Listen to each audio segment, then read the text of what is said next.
Pa Penny, gospodin Stone želi da mu se donese doručak na leđima polarnog medvjeda. Možete li to organizirati, molim vas? Vidjet ću što mogu učiniti, gospođice Penny, ili to sve?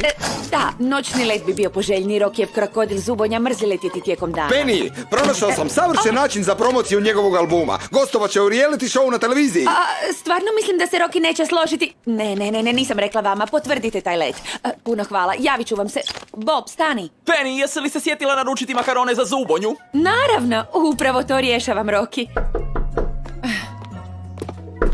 Tvoj album će postati platinast, a sad slušaj kako.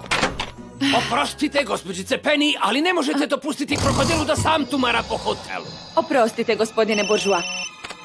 Da, što? O! Što? Što? Kakvo je ovo Hvala, smeće? gradonačelniče. Želiš da gostujem u emisiji Rocker traži ženu? Ta emisija nema ni malo rockerskog duha. Moji obožavatelji je neće gledati. Naravno da hoće, Rocky, to je zakon tržišta ovih dana. Nema šanse, ja sam autentični rocker, Bobe. Oprostite, gospođice, nema slobodnih polarnih Ja medvjeda. sam Može pravi li umjesto umjetnik s toga pravim poni? talentom. Mogu podnijeti gostovanje u reality emisiji, ali ona mora biti glazba mojim ušima, kužiš, kvaliteta. Poni je u redu. I možete dodati i platu makarona, molim vas? Hvala. Ne, vi, ne brinite, neće biti ponija. Samo krokodil. Pomiri se s tim, Rocky, gostovat ćeš u toj emisiji, svidjelo ti se to ili ne. O, stvarno? A kako ćeš me Nazvat ću vas natjerati na to? kasnije. Mislim da smo završili, Bobe.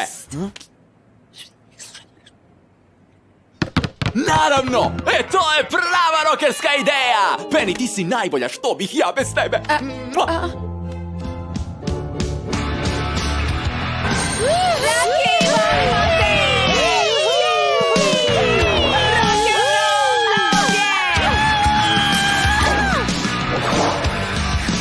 Dobrodošli u mojim cipelama! Nova epizoda ide uživo i današnji gost je jedan jedini Rocky Stone! Rock and roll! Da! I bit će u cipelama pekara!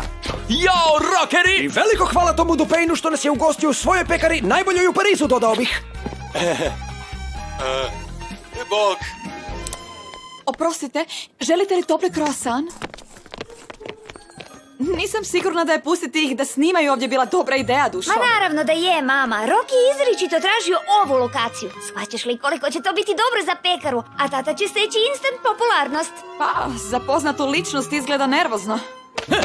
Ne, imaš odgovarajuću energiju, Rocky. Samo trebaš biti nježan. Bog, više ovako.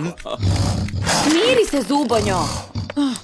Jeste li dobro, gospođice Penny? Da, samo ovo gostovanje je bila moja ideja i Roki mi je ukazao veliko povjerenje. Nadam se da će sve dobro proći.